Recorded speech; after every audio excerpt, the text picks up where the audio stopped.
Hey there, Simone here with Bulletproof Business Growth, as always with some ideas and insights, what to pay attention to when you're growing and scaling your business. So we want to talk about how to make your workplace more productive today, and in a way where it actually is really common sense, so that it works really easily. Because when you think about it, right, as you grow and scale, policies and rules keep people in line, help them to be aligned, help them to be streamlined, to make something that is repeatable, that is predictable, which means it actually becomes scalable. So we need the organization, we need the rules, we need the policies, but we want to make sure that we only create the ones that are necessary so that we can make efficiency happen. But we also want to take care of that we don't go overboard, which actually on the other end causes inefficiency.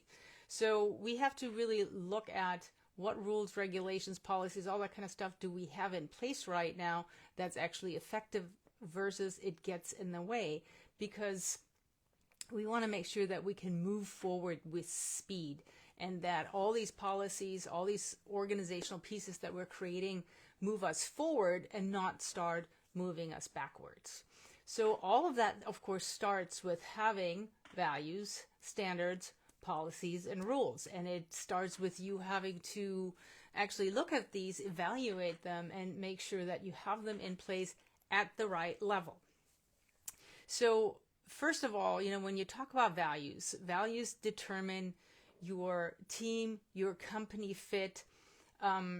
It makes sure that we have operational agreements, that everybody is on the same page, that we build this high performance culture where everybody agrees on the same rules of engagement. So that's your values. And then we want to look at standards. Standards, it might depend on who you are and what you do, but you want to make sure that your standards regulate or define the quality and the volume of the work that you do. So some companies really focus on quality, some companies focus on volume, and some companies focus on both. So it is something that you have to define for your team so everybody understands, hey, what's our most important focus? Is it quality? Is it volume? And if it's both, how do we achieve that? How do we balance that? How do we make sure that we hit on all the levels? Now, policies are supposed to streamline how things get done, but often they actually get in the way and they start slowing down and limiting how people show up, because we need to know, again, what's necessary here, what's absolutely non-negotiable, what's the stuff we all have to do according to those specific rules and policies, and when do we start going overboard and actually slowing things down and limiting the stuff that we actually want to bring out. So, when you think about a lot of times our clients get confused between there's, SOP, standards operating procedures that kind of define how things get done. And then there's also leadership practices that define how people show up so they can get stuff done.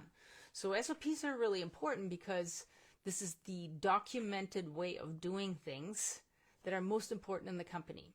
So you have to evaluate, what are those SOPs that are an absolute must and non-negotiable, where things absolutely have to be done this one way. Because in some companies, there's some things that absolutely have to be done that way. And where you're starting to get in your way, because now you have started to establish how everybody should do everything, and you're not taking into account that you are hiring better and better people who will bring more and more talent and different perspectives to the table that may outpace what you know. So at that point, if you've put rules and regulations and policies in place that were good when you put them in place, but now they are actually outdated because you're operating at a much higher level. Now we are having actually they're becoming a throttle, right? So we want to make sure that we define what's non-negotiable, versus just boring bureaucracy that gets in everybody's way. We always want to keep asking, are they current? What we're using right now, is this current? Is this still effective? Or have they actually begun getting in the way? So is it like helping or hurting, right? So this is kind of step one here, because the main goal of having all this stuff in place are we're on the same page, we can move fast, we can make decisions fast. So we want to make sure we use the same common sense to make decisions. So this common sense thread is really important. We want to be able to make decisions faster, and sometimes that means deviating from the rules. So what's the common sense rules that we have to pay attention to so we can make the right decisions, even if it might not be the way that everybody thought it's done. It doesn't matter what you think of Elon Musk. He has many great qualities and many that are not that great. But I read something about him recently where he said, look, if you have company rules that start sounding like a Dilbert cartoon, you have a problem. So you want to think about that. Are you like overmanaging, micromanaging, or are you actually streamlining and making effective? Because when you think about, innovation, it depends on moving fast. It depends on, a lot of times you have to break things and do things before you can ask permission. So that means you have to ask for permission for a forgiveness later. And your team has to understand when it is okay to move fast and take advantage of an opportunity that otherwise might be gone, and when it's absolutely not.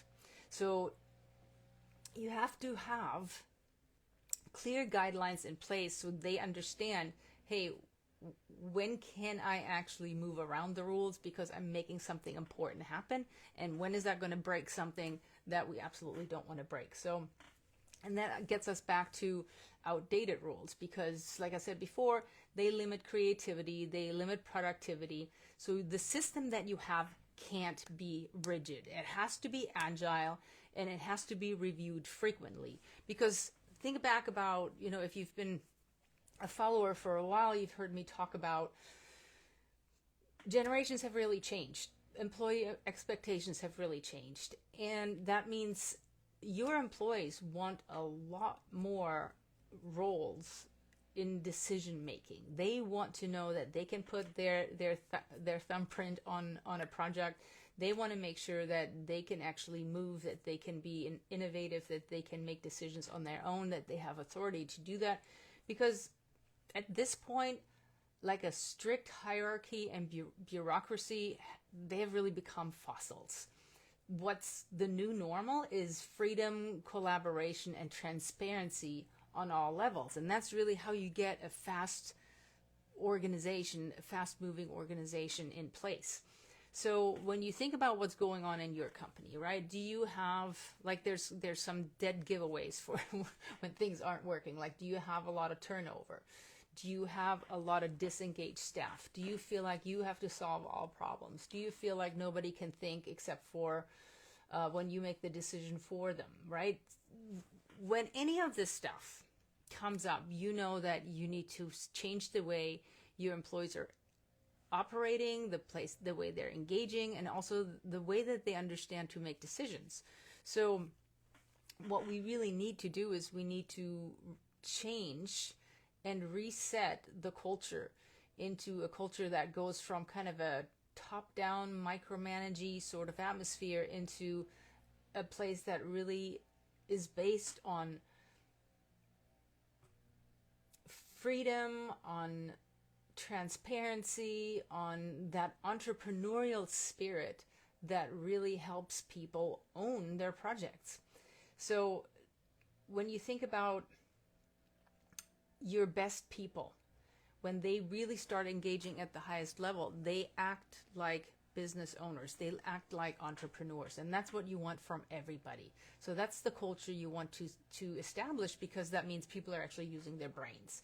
They're going from just accepting tasks and operating those tasks to strategic thinking, creative decision making, and also really critical analysis over what they're doing. And for this to be able to happen, you have to give people enough information and context and understanding of your business so that they can make decisions without having to involve you or other leadership levels. They have to be able to move. So what I've seen a lot of times in our program, when we really establish a very clear system of collaboration and ownership, and when you take a whole bunch of really demoralized, demotivated, disengaged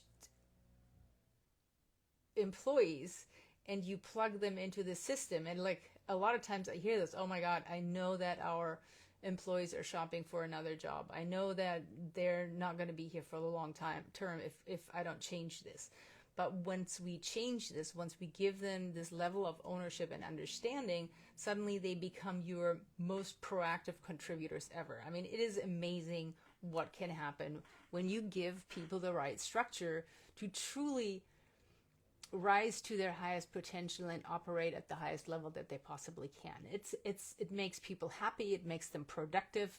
Well, when people are productive, they're happy, and they show up at an entirely different level and contribute to your business in a way that you've never thought possible. So you really want to foster and cultivate this culture of ownership. So there's really 3 steps that we need to take so we get from this culture that's driven by rules to the culture that's driven by entrepreneurs. So first of all is let people think and help them act like business owners. That means they get to make their own decisions. Now, I know for some of you, your hair may be on fire while you're listening to this, because you're like, oh my God, my employees, there's no way they're going to be there at this level where they can do that. They're going to mess it up. They're going to make, costly mistakes. They're going to run the business into the ground, whatever you're thinking right now. But it starts by not babysitting them. And instead of giving them a whole bunch of tasks, helping them to engage into the whole project and helping them engage own the whole project that they're working on a consistent basis. So it's when you stop babysitting them and you stop telling them what to do, and instead of giving them solutions, you just keep asking them questions, that forces people to turn their brain on. And that's what you want, exactly that. And you have to give them a way to step up and lean in and take on more responsibility, which means you have to define and simplify decision-making processes. So you have to help them understand, hey, what are the parameters that are around making my own decisions? For some people, it's a dollar level. Like if this costs more than X, then you have to ask somebody. If it's less than that, go for it. For some people, it's a complexity level. For some companies, it's, how many other team members are involved. But you have to define reasonable and effective ways to keep the decision-making process as simple as possible. So that means you have to come in, or you and your leaders have to come in much more as coaches, where you help them understand, hey, how do I actually progress from just executing on a task to owning the whole project? What does it take? What's the context? How does it work with everything else? Who else is affected by it? What do I need to do to make sure I cover all the bases and get everything done from A to Z? So you really have to coach and train them. You have to help them to understand what it means to take charge. You have to foster peer-to-peer delegation. And a lot of it is really around when you have a team that's been living in an environment of really heavy top-down and micromanagement. They might be even afraid to take things on because they are afraid to mess things up. They're afraid they're going to get into hot water, and they don't want to do it.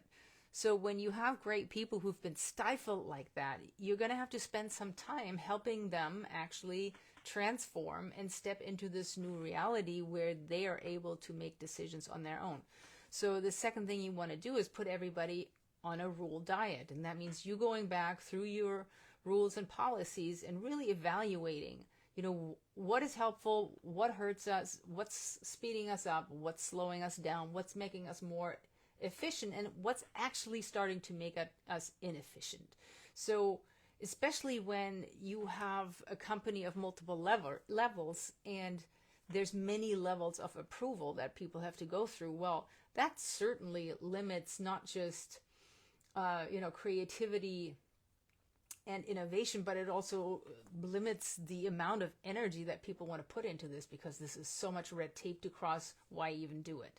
So help them set up their parameters for decision making and help them understand how to move through the levels faster and how to be more direct with their asks, which means we come to the third point. We have to help the organization by making communication more direct. So when you have those multiple layers, that kills progress and innovation because they have to see constant approval. Well, that's unreasonable.